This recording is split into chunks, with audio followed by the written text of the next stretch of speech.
je suis la directrice de Domanis. Domanis, c'est le bailleur social du département de l'Yonne.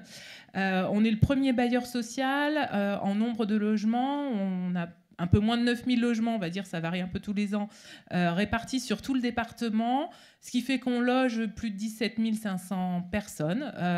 Et notre job, c'est de louer des logements à des personnes à revenus modestes.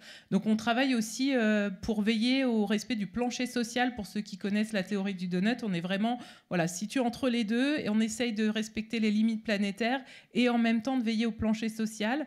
On a une démarche RSE qui a été engagée depuis maintenant plusieurs années, puisqu'en 2015, on a démarré une stratégie RSE. On avait déjà tout le côté social qui fait partie de notre mission d'intérêt général. À côté de ça, il y a toujours un enjeu économique, puisque même si effectivement on n'a pas d'actionnaire à rémunérer, il faut qu'on arrive à dégager du résultat pour continuer à faire notre activité au service de l'intérêt général. Et on avait, en tout cas, au moment où je suis arrivée, c'était un souhait d'impulser aussi cet enjeu environnemental qui me paraissait être crucial pour l'avenir de nos locataires aussi, dans notre mission d'intérêt général, puisque le souci de nos locataires, c'est pas trop la fin du monde, c'est plutôt la fin du mois, et il faut arriver à relier les deux, en tout cas, et de pouvoir veiller sur ce plancher social, tout en faisant comprendre aussi qu'il y a des enjeux environnementaux, parce que ce sont les premiers impactés, en tout cas, par ces changements. On a travaillé notre bilan carbone aussi, parce que le secteur du bâtiment, puisque effectivement on loue des logements, mais on en construit, on en réhabilite, voire on en démolit, de moins en moins, parce qu'en termes d'émissions de CO2, c'est pas top.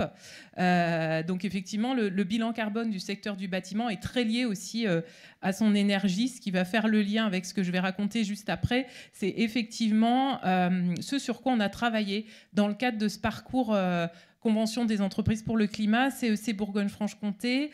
On a travaillé avec notre Planet Champion qui est là ce soir pour me supporter, comme depuis le début dans ce parcours, avec nos équipes sur 5 axes stratégiques que vous voyez là. Alors c'est Domanis Régénération 2030, notre feuille de route. Les 5 axes que l'on voit à l'écran, le premier, c'est la décarbonation de la production et de l'utilisation de nos logements. C'est notre activité principale, qui passe par les énergies, entre autres, le mix énergétique. Accélérer notre transition énergétique, écologique, en intégrant le vivant comme critère majeur de décision stratégique. C'est effectivement, comme on l'a vu aussi dans les exemples tout à l'heure, de se dire, chaque fois qu'on prend une décision, on essaye de penser au vivant. Pas toujours évident, mais en tout cas, ça fait partie d'un des 5 axes qu'on développe. Le troisième, c'est de travailler à développer les liens. Et entre autres, on a des enjeux de liens sociaux avec nos locataires, avec nos partenaires, avec nos collaborateurs. Le quatrième axe, qui est un axe sur lequel on travaille fort sur le territoire, c'est l'enjeu de coopération avec les entreprises locales, avec les partenaires. Et puis le 5e axe, parce qu'on ne va pas y arriver tout seul, et ça on en a bien conscience, c'est d'engager une force collective et d'engager nos collaborateurs et notre premier cercle de parties prenantes. Voilà, tout ça c'était notre feuille de route, nos 5 axes stratégiques qu'on a travaillé avec notre conseil d'administration.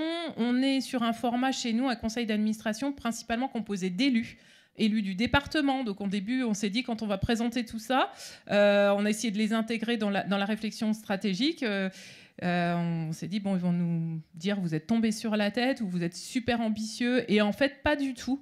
Contrairement, je dirais, à nos préjugés, peut-être sur leur engagement et la volonté de le faire, effectivement, ils nous ont dit, allez-y, on est derrière vous à l'unanimité, lancez ces 5 axes. Et là, on a commencé à travailler en collectif avec les 150 collaborateurs de l'organisme.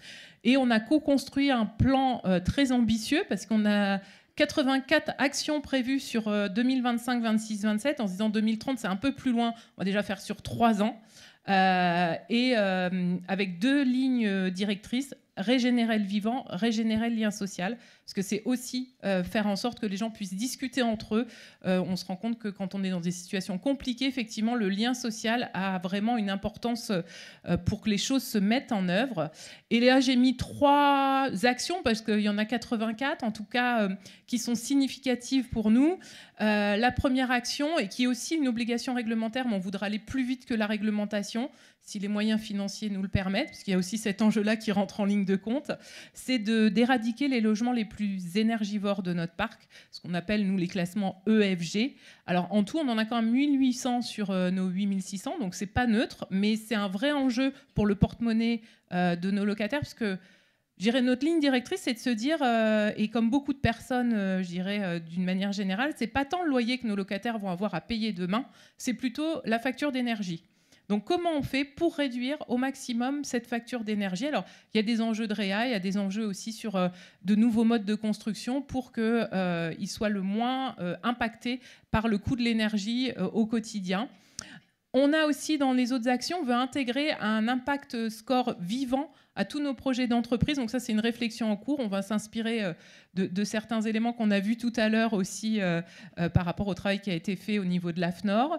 Et puis, un axe, moi, qui me tient particulièrement à cœur, parce qu'on arrive à faire des choses qu'on n'aurait jamais pu imaginer si effectivement on était resté dans notre coin, c'est l'enjeu de coopération territoriale à visée régénérative. Là, on est lancé sur un projet pour illustrer aussi ces enjeux de coopération et ce gagnant-gagnant de revégétalisation d'un de nos quartiers. Alors, il y a déjà des végétaux, mais il y a un coût d'entretien de ces végétaux. Et on voudrait justement travailler ce qu'on appelle, nous, le confort d'été, c'est-à-dire des îlots de fraîcheur naturelle sur notre parc. Et là, on est en discussion à la fois avec nos copains de la CEC, parce qu'on a des entreprises locales qui ont fait le parcours et qui comprennent bien où on veut aller, avec une pépinière, avec une entreprise qui fabrique des couettes qui s'appelle la Compagnie du Mât. Vous allez me dire que viennent faire les couettes dans la revégétalisation. En fait, les couettes, effectivement, eux, ils ont un enjeu de replantation aussi d'arbres pour compenser leur bilan carbone. Ils achetaient des terrains, je leur ai dit, nous, des terrains, on en a, venez chez nous. Donc, ils viennent planter avec la pépinière. Et pour aller au-delà, on travaille sur l'insertion aussi, travailler sur l'insertion professionnelle avec les acteurs locaux comme le département, avec un lycée aussi qui veut montrer les nouveaux métiers en lien avec le vivant, avec la collectivité qui veut embarquer aussi les habitants. Voilà, on est parti sur ces enjeux de coopération. Et là, vraiment, on travaille sur du gagnant-gagnant. Donc, dans quelques temps, on pourra vous dire si tout ça a été productif. Ben, on l'espère. Merci en tout cas, Karine. Merci.